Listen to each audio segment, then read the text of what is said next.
Vector joining 2 points हा तुमचा next part आहे. Let O A bar is equal to A bar, O B bar equal to B bar are position vectors of points A and B with respect to origin O respectively. O A bar आणि हा O B bar. In triangle O A B, O A bar plus A B bar is equal to O B bar. O A बारची value टाकली ए bar plus A B बार, तसाच O B बारची value टाकली B bar. A B bar as it is, हा A बार इकडे काय होणार आहे मायनस. म्हणजे कोणताही वेक्टर तुम्हाला कसा रिप्रेझेंट करता येईल, A B bar is equal to B bar minus A bar means position vector of point B minus position vector of point A. बीच्या पोजिशन वेक्टरमधून एचा पोजिशन वेक्टर काय करायचा minus. For example, A x1 y1 z1 and b x2 y2 z2 are any points in space. Therefore OA bar means A bar is equal to x1 I cap plus y1 j cap plus z1 k cap. OB bar is equal to B bar x2 I cap plus y2 j cap plus z2 k cap.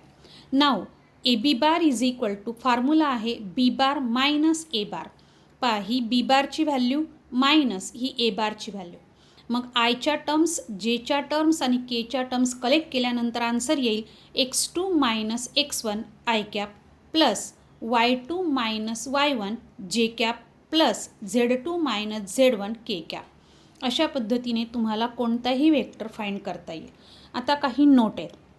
Distance of point P X Y Z from coordinate planes, कारण 3 डायमेन्शनमध्ये आपण जाणार आहोत. मग distance of point P from X Y plane is equal to mod Z, म्हणजे त्या पॉईंटचा Z coordinate त्याचा मॅग्नेट्यूड इथे लिहायचा. Similarly distance of point P from Y Z plane is equal to mod X, म्हणजे त्या पॉईंटचा एक्स कॉर्डिनेट इथे घ्यायचा. Distance of point P from x Z plane is equal to mod Y. Similarly next 3 formulas. Distance of point P from coordinate axes, इथे plane होतं, आता इथे access आहे हे लक्षात घ्या. मग पहा, distance of point P from X axis is equal to under root Y square plus Z square.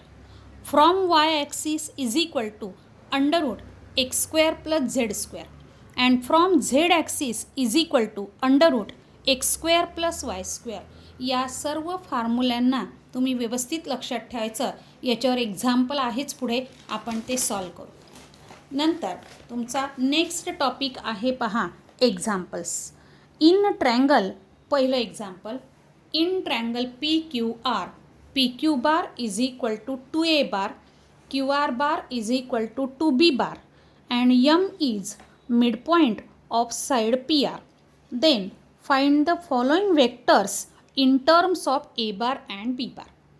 मग वेक्टर कोणकोणते विचारलेले आहेत, P R bar, P M bar आणि क्यू एम बार. मग पहा, फिगर दिलेल्या इन्फॉर्मेशनवरून तुम्हाला फिगर काढता आली पाहिजे. P Q bar is equal to 2a bar, Q R bar is equal to 2b bar आणि एम हा पी आरचा काय आहे मिड पॉईंट. पहा, मी पी आर बारची डायरेक्शन पण दाखवून दिली आणि क्यू एम बारची पण डायरेक्शन दाखवून दिली. आता in triangle P Q R, P Q bar plus Q R bar is equal to P R bar by triangle law.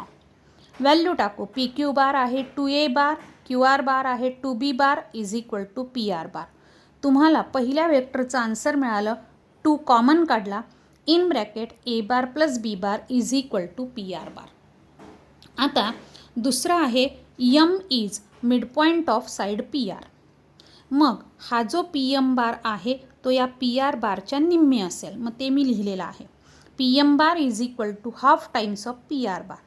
P R बारची ही जी व्हॅल्यू आहे ती इथे टाकली half into 2 times of A bar plus B bar. 2 get cancelled, answer आलं A bar plus B बार. तसंच P M बार हा आणि एम आर बार हे दोघं इक्वल असतील, कारण यम हा मिड पॉईंट आहे आणि ते दोघं पी आरच्या कसे आहेत निम्मे, आणि दोघांची डायरेक्शन पण पहा सेम आहे. म्हणून मी इथे लिहिलेलं आहे P M bar is equal to M R bar is equal to half times of P R bar and both equal to A bar plus B bar. तिसरा आहे क्यू एम बार काढायचा आहे. मग पहा, in triangle Q M R, हा लहान triangle Q M R, या ट्रँगलमध्ये पहा आता Q R bar plus R M bar is equal to Q M bar. मग पहा, Q R bar plus R M bar is equal to Q M bar. मग Q R bar आहे two B bar. M R जर A plus B असेल तर R M असेल minus A plus B is equal to Q M bar. मग हा plus minus इथे minus झाला, या दोघं टर्म निगेटिव्ह झाल्या. Two B bar minus B bar only B bar आणि minus A bar is equal to answer आलं तुमचं क्यू एम बार. असं झाला तुमचा पहिला क्वेश्चन.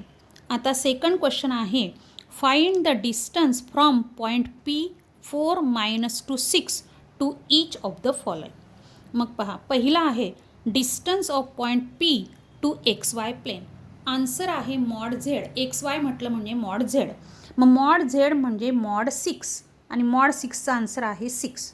युनिट्स शब्द टाकायचा. नंतर मॉड एक्स. मॉड एक्स म्हणजे मॉड 4. आन्सर आहे 4 युनिट्स. नंतर मॉड वाय. मॉड वाय आहे -2, पण निगेटिव्हचा आन्सर प्लस येणार आहे म्हणूनच आपण मॉड टाकलेला आहे. आता distance from point P to X axis √y² + z². मग वाय आहे तुमचा -2 आणि झेड आहे 6. -2चा स्क्वेअर आणि 6चा स्क्वेअर आन्सर आहे √40 units. Similarly distance of point P to y axis √x² + z². x आहे 4 आणि z आहे 6 म्हणून त्यांचे स्क्वेअर लिहिले आणि आन्सर आलं √52 युनिट्स. नंतर distance of point P to z axis √x² + y². Distance x आहे 4 म्हणजे 16 आणि हा 4 म्हणजे √20 हे त्याचा आन्सर आला. असे तुम्ही फॉर्म्युल्यांवरून आन्सर लिहू शकता. आता पुढचा last question, if A B bar is equal to 2i cap - 4j cap + 7k cap and the initial point A is 1, 5, 0, then find the terminal point B. Let B in bracket x, y, z be the terminal point of AB bar. Now A bar कसा लिहिला, याला I, J, K टाकायचा. 1 × I cap, 5 × J cap, 0 × K cap. त्याला असं लिहू शकतो आपण only I cap + 5j cap, कारण 0ची टर्म नाही लिहिली तरी चालेल. नाव बी बार एक्स वाय झेडवरून XI cap + YJ cap + ZK cap. But you know that, आत्ताच आपण पाहिलं A B bar is equal to B बारमधून ए बार काय करायचा मायनस. पण मग ए बी बारची व्हॅल्यू देऊन टाकलेली आहे, ती मी लिहिली 2i - 4j + 7k cap. B bar आहे XI + YJ + ZK minus A bar आहे I cap + 5j cap. I, J, Kचे कोइफिशियंट कलेक्ट केले तर x -1 × I cap, y -5 × J cap आणि Z एकच आहे कारण इकडे नाही आहे ZK cap. मग आता हा आयचा कोइफिशियंट, हा जेचा आणि हा केचा कोइफिशियंट कम्पेअर करू. Comparing the coefficients we get 2 is equal to x -1. हा -1 इकडे आला तर प्लस होईल, एक्सची व्हॅल्यू मिळाली 3.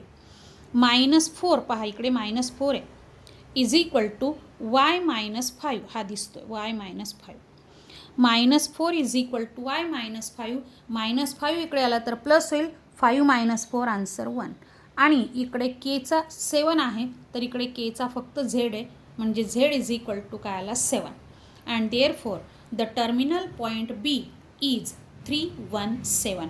अशा पद्धतीने एक्झाम्पल्स अजून आपले पुढे आहेत.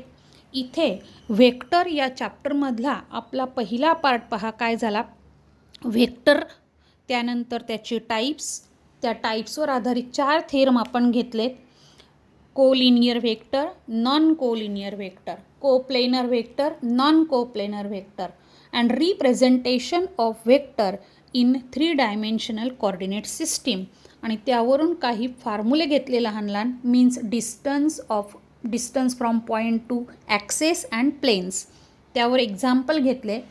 त्यानंतर आपला या टॉपिकमधला काही एक्झाम्पलचा पार्ट पुढे राहिलेला आहे, तो आपण नेक्स्ट व्हिडिओत टाकणार आहोत.